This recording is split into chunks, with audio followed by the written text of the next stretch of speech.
नमस्कार. सध्या मी सांगली जिल्ह्यातील आटपाडी तालुक्यातील शेटपळे या गावामध्ये आहे आणि या गावामध्ये सध्या मी एका डाळिंबीच्या शेतामध्ये बसलेलो आहे. शेतकरी माझ्या सोबत आहेत आणि यांना मार्गदर्शन करणारे अक्षय सागर साहेब आहेत. खरं तर जय जवान जय किसान असं आपल्या देशात खूप अभिमानानं सांगितलं जातं. हा देश कुणाचा आहे तर तो पहिल्यांदा जवानांचा आहे आणि दुसरा शेतकऱ्याचा आहे, किसानचा आहे, अशा पद्धतीनं आपल्याकडे म्हटलं जातं. खरं तर तुमचं नाव मला वाटतं धोंडीराम संभाजी गायकवाड अशा पद्धतीचं आहे आणि यापूर्वी तुम्ही देशाच्या सीमेवरती काम केलेलं आहे. देशाच्या सीमेवरती काम केल्यानंतर बरेच जवान असे मी बघतो की आपलं जे काही उर्वरित आयुष्य आहे, आपलं जे काही रिटायरमेंट नंतरचं आयुष्य आहे ते निवांत घालूया, कुटुंबाला वेळ देऊया, कुठेतरी बाहेर जाऊन राहूया, आयुष्य एन्जॉय करूया, अशा पद्धतीची मानसिकता बऱ्यापैकी मला दिसते. मात्र देशाच्या सीमेवरती एवढं कष्ट करून देशाची सेवा केल्यानंतर पुन्हा काळ्या मातीत यायचं, पुन्हा काळ्या मातीत राबायचं, काय गरज काय वाटली? कसं आहे, आपली वडलोपराजीत बरीच जमीन आहे आम्हाला.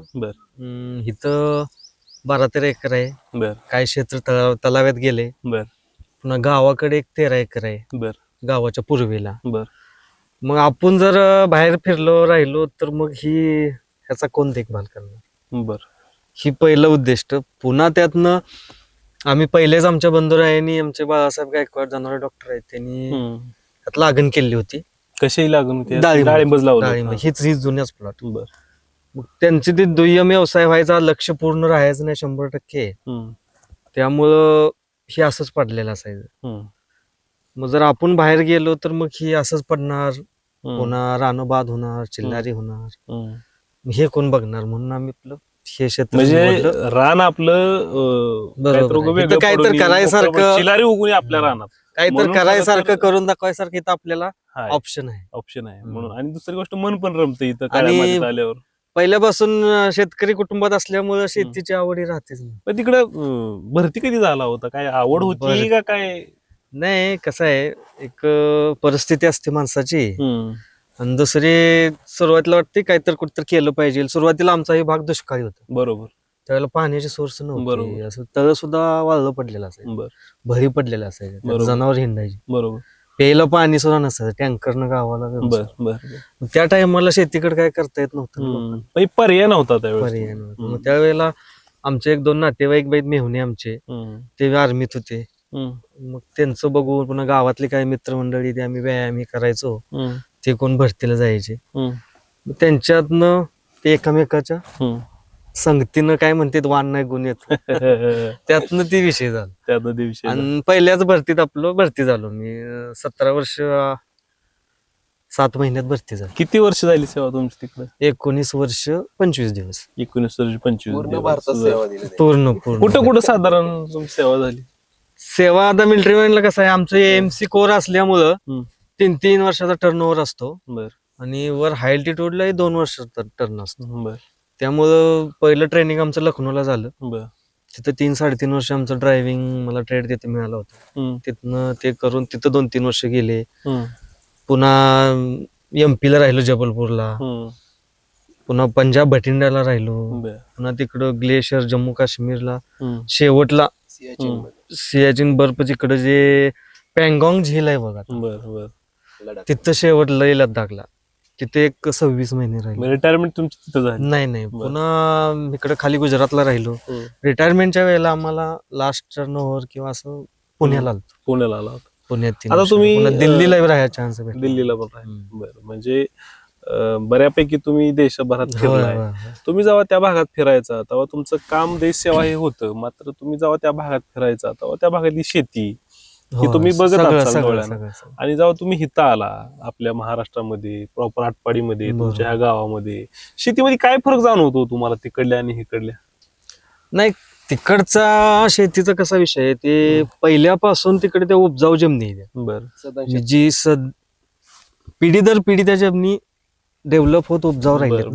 आता तिकडे पाण्याचे सोर्स आहे, त्यांचे फिक्स नद्या आहेत. आणि आपल्या भागात कसं दुष्काळी, मारण, डोंगराळ इकडला जास्त. त्यामुळं कोरडभाऊ जमिनी उपजाऊ राहत नाहीत. कुठतर काय तर आपल्या इकडे लोक काय करणार, कडधान्याची पिकं, बाजरी, मटकी असली करणार. आणि त्यामुळं तिकडले कसं नगदी पिकं जास्त. मोठी मोठी नगदी पीक. बर. त्या लोकांचं ते शेती म्हणजे मोठा हीच ना सोर्स त्यांचा. म्हणजे तसं अभ्यास आपल्या आहे भागात शेतीचा तुमचा झाला. आपल्या भागात तसं नव्हतं. पण आता जेव्हा तुम्ही इथं आला रिटायरमेंट नंतर, तेव्हा शेती करताना सुरुवातीला काय अडचणी तुम्हाला आल्या का? म्हणजे शेतीचा अभ्यास कसा करायचा? कारण मला वाटतं 19-20 वर्ष काय प्रत्यक्ष शेतामध्ये प्रॅक्टिकली काम करायचा अनुभव नव्हता तुम्हाला, गॅपच होता. जरी शेतकरी नाही, कुटुंबातला तसा असला विषय नाही. आता वडिलार्जित असल्यामुळे आमच्याकडे बैल शेती पहिल्यापासून आहे. आणि अजून बी आम्ही बैल पाळतो. बर. का तर लहानपणच माझं बैलगाडीत गेले. ते विषय लय मोठा आहे सांगायला, वेळ पुरणार नाही आपल्याला. म्हणजे ते विषय शॉर्टकट मध्ये सांगतो. आमचे लहान माझ्यापेक्षा 2 मोठे भाऊ आजारपणाने वारलेले. ते 1982च्या आधी, माझी 82 जन्मतारीख. ते काय तर वर्ष 1.5 वर्षापर्यंत ते बाळ चांगलं असायचं, पुन्हा त्यांना आजार उद्भवायचा. त्यावेळेला ट्रॅव्हलिंगची सुविधा काय नव्हती, बैलगाडी किंवा सायकल आली असेल कुठतरी कुठे. मग त्यावेळेला ते आम्हाला बैलगाडीतनच न्यायचे आमचे वडील आई. मग ते ट्रीटमेंट केली आम्ही. नाझरेला एक धमके डॉक्टर होऊन गेले, त्यांच्या ट्रीटमेंट मला गुण आला नाही. आमचे 2 भाऊ त्या आजारपणात दगावले. मग ते बैलगाडी ही आमच्या पूर्ण वंशावळीत रक्तातलाच विषय. त्यामुळे काय चांगल्या आठवणी त्या, काय वाईट आठवणी सोबत जोडले. आणि सुट्टीला आलो तर ती वडील आमचे यायचं, त्यांच्या संग आम्ही यायचो, टाइमपास काय फिरायचं, बाहेर कुठं फिरायचं. शेती पासून नातं तुटलं नाही, रक्तातच शेती नातच तुटलं नाही. त्यामुळे शेतीतच बेस्ट वाटतं. दुसरी एक गोष्ट मेजर साहेबांची अशी आहे की आपण बघतोय खिलार संवर्धन त्यांनी केलेलं आहे. त्यामध्ये चांगल्या क्वालिटीचा वळू त्यांच्याकडे वळू आहे तुमच्याकडे. आणि आतापर्यंत ते 2 वर्ष गेली 2-3 वर्ष झालं ते सेवा देत आहेत. चांगली चांगली बैल गाई रेतनासाठी. तर तो एक चांगला गुण आहे. म्हणजे ती सगळ्यात अवघड काम आहे, गाई रेतन करणं. वळू सांभाळणंच मुळात इतकी अवघड गोष्ट आहे, खर्ची गोष्ट आहे. काय आपल्या गाईचे वासरू तयार करतो किंवा आपल्याला बाहेर एखाद बरं वाटलं तर विकत घेऊन तयार करतो. पण वासरू तयार करायचं आणि लोकांना कमी बजेटमध्ये 1000 रुपये घेतो आम्ही चार्ज, गाई नैसर्गिक रेतनासाठी ते बैल वापर. हे सगळे तुमची पार्श्वभूमी मला जाणून घ्यायची होती म्हणून या सगळ्या अनुषंगाने मी बोललो. आता मला डाळिंबी बद्दल बोलायचं. बोला. काय म्हणजे डाळिंबी पीक कसं वाटतं तुम्हाला? डाळिंब बद्दल काय वाटतं? डाळिंब एकमेव पीक असं आहे, शेतकऱ्याला बांधाला व्यापारी काटा केला का पेमेंट देऊन जाते. बरं. दुसऱ्या पिकाला कसं आहे, तोडायचं, मार्केटला न्यायचं, तिथं काय सौदा होईल, काय व्यवहार होतील ते माहिती. इथं कसं आहे, बघितला, व्यवहार ठरला, तोडलं, वजन केलं का बांधाला पेमेंट शेतकऱ्याला व्यापारी देणार एक डाळिंब. बाकी असं माझ्या नॉलेज मध्ये अशी बरीच पिकं कमी. ही एक सगळ्यात मोठा फायदा आहे शेतकऱ्याचा. आता तुमच्याकडे एकूण किती क्षेत्रावर डाळिंबीची लागवड आहे? किती रोप आहेत? आमचे रोप 2500 आहेत. बर. तर जवळजवळ एक 6-6.5 एकर ते 7 एकरापर्यंत आहेत. मध्ये असं टप्प्याटप्प्यात पायऱ्याच राहणार, त्यामुळे बांध बिंद जास्त आहेत. 4-5 बांध आहेत, त्यामुळे त्यात थोडे क्षेत्र पडले. असं मिळून 7 एकर आहे. आणि कुठल्या जातीची आहेत ही सगळी डाळिंब? ही भगवा, ओरिजिनल केशर भगवा. भगवाच का लावला होता? ही इकडल्या वातावरणात पहिल्या आपल्या काही डाळिंब शेतकऱ्यांनी ही व्हरायटी आणली होती गणेशच्या नंतर. ही सक्सेस झाली. मग ते ह्या वातावरणात असो, इकडल्या कमी पावसाच्या जास्त पावसात दम धरून येणार पीक, मग ही पुढे चालत आली. कधी धरली साधारण ही बाग? ही बाग धरली आम्ही मे 20 तारखेला. मे 20 तारखेला धरली. मोठा पाऊस झाला उन्हाळी, त्यानंतर आम्ही 20 मेला इथरल मारला. आता सगळ्यात मोठी रिस्क काय असते की पाऊस पडल्यानंतर कुजवा येणं, तेल्या येणं, अशा पद्धतीच्या सगळ्या काय अडचणी असतात त्या डाळीमध्ये सुरू होतात. तर त्या आल्या का त्या तुम्ही कशा फेस केल्या? कसं आहे, स्टेप बाय स्टेप डाळिंबात काम आहे. बरं. पहिली स्टेप आहे म्हणजे इथरल मारून पानगळ होणे महत्वाचं. बरोबर. मग त्यासाठी परफेक्ट औषध असेल, इथरेलचं प्रमाण असेल, त्या संग मिसळायला 1-2. पुन्हा त्याच्या जोडीला तुमचं त्याच्या आधीच मोकळ्या वेळेत तुम्ही काय फवारणी घेतली. बरोबर. ही स्टेप बाय स्टेप काम केलं का मग नंतर पानगळ झाल्यानंतर पुढली स्टेज येते फ्लावरिंगची. बरोबर. फ्लावरिंग मध्ये पाऊस झाला, जर कळी उमलण्याच्या अवस्थेत असेल किंवा उमलाय टाइम असेल, ते ड्रॉपिंग होते पावसामुळे. ती एक लय मोठी डाळिंबात अडचणीचा विषय आहे. सगळ्यात मोठा अडचणीचा विषय डाळिंबाला फ्लावरिंग स्टेज मध्ये पाऊस आला कळी अजिबात थांबत. मग आता ह्या वर्षी तर इतका पाऊस झालाय तुमच्या भागात, मग तुम्ही कसं सगळं टॅकल केलं ह्याला? याच्यासाठी पहिली गोष्ट आपले अक्षय सागर महाराष्ट्र कृषी बर उद्योग, बर बर. त्यांचा सल्ला महत्वाचा. हम्म, आणि आता नवीन नवीन प्रोडक्ट आलेत, पण ते काही जरी केलं तर फ्लावरिंग हे ड्रॉपिंग होतंय पावसामुळे, हम्म, ही 100% होते. ह्याला हम्म. काहीही हम्म, कुठला बी फ्लावरिंग स्प्रे टाका काही टाका, मग त्याच्यानंतर दुसऱ्यांदा फवारण्या खताच्या असो, टॉनिकच्या असो, खालनं लिक्विड असो, हम्म. ते सोडून नंतर फ्लावरिंग काढायचं. ठीक आहे. अक्षय सागर सरांकडे मी आता जातो, परत तुमच्याकडे येतो. तरी तुमच्या अनुषंगाने हा विषय आहे. पावसाळ्यामध्ये कसं नियोजन केलं ह्या बागाचं ते सांगा महत्वाचं. ह्या वर्षी पाऊस तसा आमच्याकडे रिटर्न मान्सून असतो. जून जुलैला पाऊस एकदम कमी असतो आणि ह्या वर्षी मात्र ग्लोबल वॉर्मिंग आहे. हवामान वातावरणातील बदल असल्यामुळे पाऊस हा आपल्याकडे 14 मेलाच चालू झाला. 14 मे पासून 7 ते 8 दिवस सलग पाऊस पडत होता. दिवसातनं 2-3 तास आणि पूर्ण ढगाळ वातावरण होतं. त्यामुळे बऱ्याच शेतकऱ्यांनी बागा लीक होण्याचा प्रॉब्लेम असल्यामुळे बागा धरल्या. त्यानंतर मात्र आम्हाला असं वाटत होतं की जून जुलै मध्ये कोरडा जाईल आणि तो कोरडा गेला, पण ढगाळ वातावरण काय हटलं. बरोबर. सलग 70 दिवस कंटिन्यू ढगाळ वातावरण होतं. सूर्यप्रकाशाची एकदम कमतरता. आणि हे जे पीक आहे किंवा हे डाळिंब आहे हे सूर्यप्रकाश प्रिय पीक आहे. बरोबर. कारण हे असताना जंगली झाड आणि ह्याला सूर्यप्रकाशाची गरज आहे. ह्याचं ओरिजिन आहे ते आपल्या मध्य आशियामधलं आहे. बरोबर. अफगाणिस्तान मध्ये त्याचा उगम झालेला आहे. तर पूर्णपणे ज्या ठिकाणी ड्राय भाग आहे त्यातलं हे डाळिंब पीक आहे. याला जास्त पाऊस अजिबात सोसत नाही किंवा ढगाळ वातावरण चालत नाही. पण ह्याच्यामध्ये काय आहे की ज्यावेळेस कळी उमलते त्यावेळेस पाऊस पडला तर कळी उमलताना पाऊस असेल, कळीत पाणी गेलं तर 100% ती ड्रॉप होणार आहे. तर त्यातल्या काही फवारण्या आहेत 2-3 त्या आम्ही देत गेलो जेणेकरून त्या कळीला कुजवा लागू नये.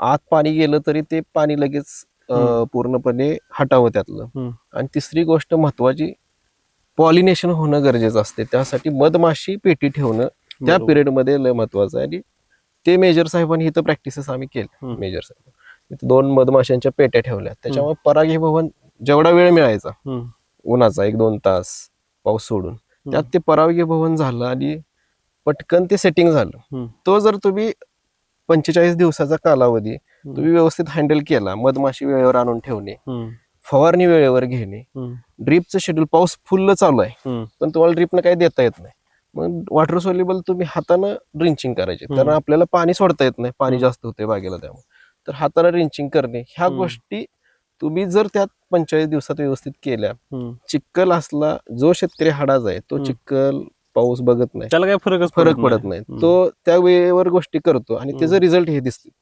आणि जे शेतकरी चाल ढकल करतात, आज पाऊस आहे मग फवारा वाया जाईल, फवारा कधीही पावसात वाया जात नाही, कारण त्याचा 30% तर तो लागू होतो. 70% जातोय हे मान्य आहे, पण 30% जरी लागू झाला तर त्या वेळेतलं जे येणार एखादा रोग आहे, कीड आहे, ती कंट्रोल होते आणि त्याच्यानंतर आपल्याला सेटिंग चांगलं होऊ शकते. पाऊस उघडल्यानंतर आपण सेटिंग करून घेऊ शकतो झाडाकडे. तर त्या झाडाची फिजिओलॉजी आपण तपासली पाहिजे. जेव्हा आपण जर 24 तास पावसात उभा राहिलो तर तुम्हाला हे तुमच्या अंगाला पूर्णपणे सुरकुत्या पडणार आहेत.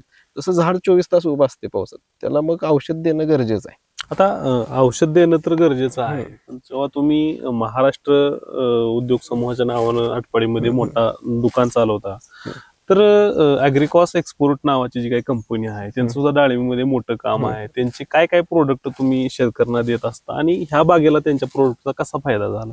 आता कंबोज आहे, शॅडो फाईट आहे, तेलकट मध्ये एकदम बेस्ट त्यांचा रिझल्ट आहे.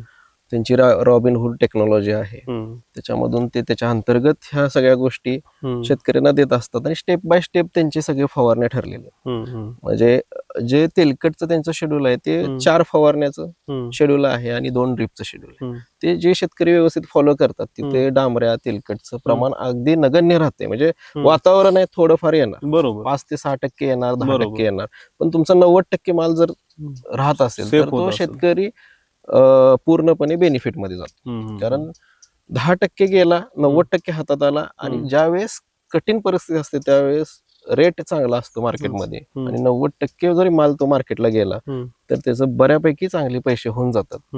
अशा पद्धतीनं जर ॲग्रिकॉसचे प्रोडक्ट जे आहेत ते आमचे सगळे त्यांची रिसर्च टीम आहे, बरोबर त्यात शिकलेली लोक आहेत. उगाच कोण तर मार्केटमधून उठले आणि त्याने ते प्रोडक्ट केलेत असं नाही. त्यांनी 10 वर्ष त्याच्या मागे चांगलं म्हणजे पूर्णपणे रिसर्च केलेला आहे. 10 वर्ष त्यांनी सगळ्या बागांवर ट्रायल घेतलेले आहेत, त्याचे एरर बघितलेले आहेत, मग त्यांनी प्रोडक्ट पुढे मार्केटमध्ये आणलेले आहेत. तर अशा पद्धतीने जे ॲग्रिकॉस्टचे प्रोडक्ट आहेत ते बरेच शेतकऱ्यांना चांगल्या पद्धतीनं डेव्हलप होण्यासाठी किंवा त्या शेतामध्ये चांगले रिझल्ट येण्यासाठी चांगले येतात. आणि आता त्यांचे नवीन नवीन अजून प्रोडक्ट येत आहेत, ते पण शेतकऱ्यांना ते 4-5 वर्ष आधी ट्रायल एरर घेत असतात, नंतर आणतात.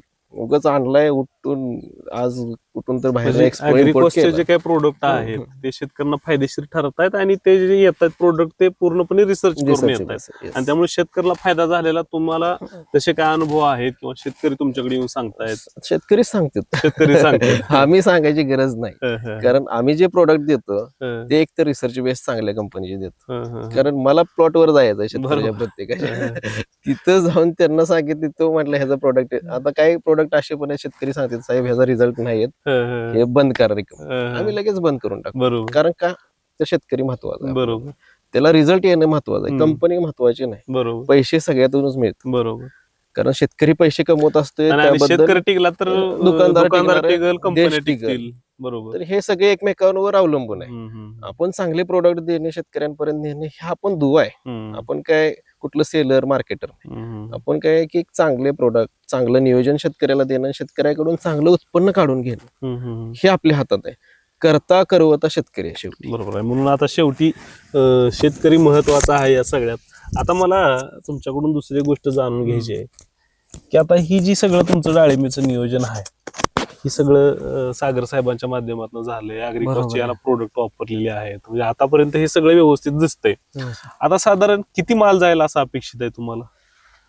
ह्या वर्षी कमीत कमी 24 ते 25 टन 1100 झाडात आमचा माल जाणार, प्लस व्यापारी नेणार.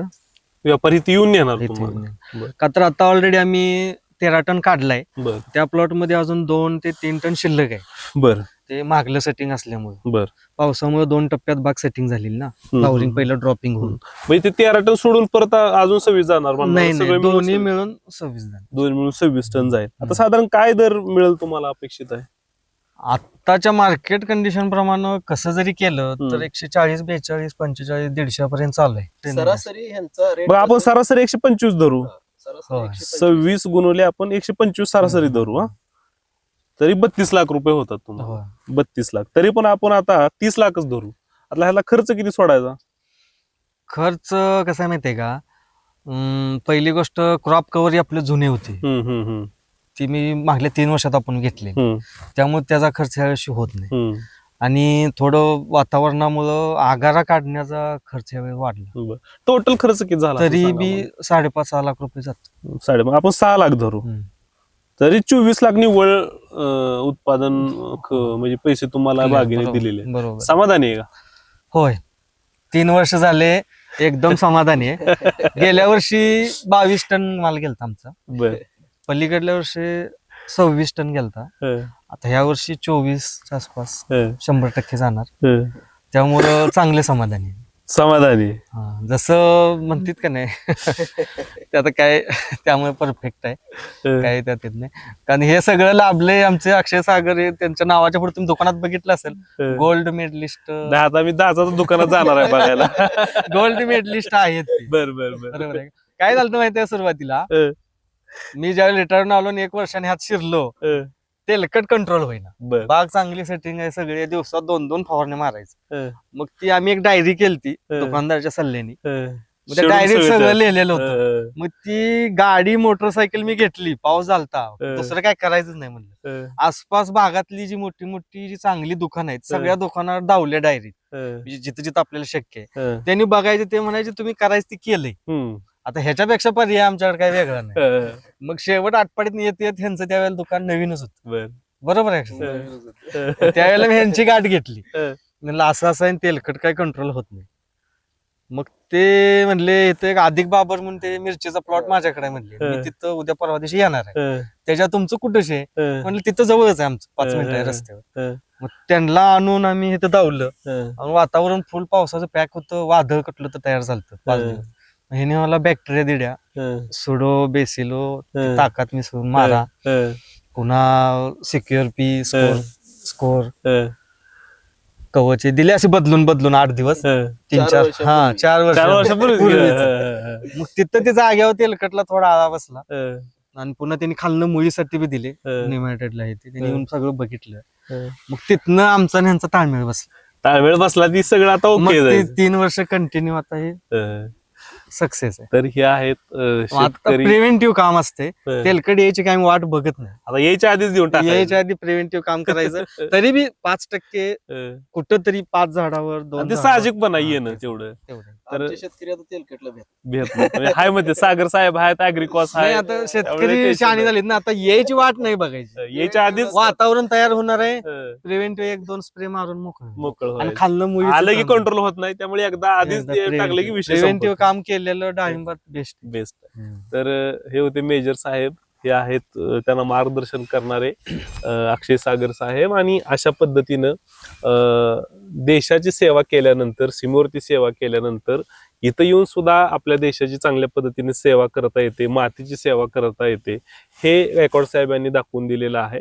आणि त्यांना साथ जी मिळाली आहे ते अक्षय सागर साहेब आणि त्यासोबत गोल्ड मेडलिस्ट एक्सपर्ट. हा, आता गोल्ड मेडलिस्ट मला नव्याने कळालं. नाही गोल्ड आहे मेडलिस्ट अक्षय सागर साहेब आणि या सगळ्यांना जी काही साथ आहे ते अॅग्रिकॉस एक्सपोर्ट प्रायव्हेट लिमिटेड पुणे, त्यांची जी काही औषधं आहेत ती बागेमध्ये वापरलेली आहेत आणि त्यामुळे एकंदरीत आता शेतकरी जे आहेत ते समाधानी असल्याचं चित्र आहे.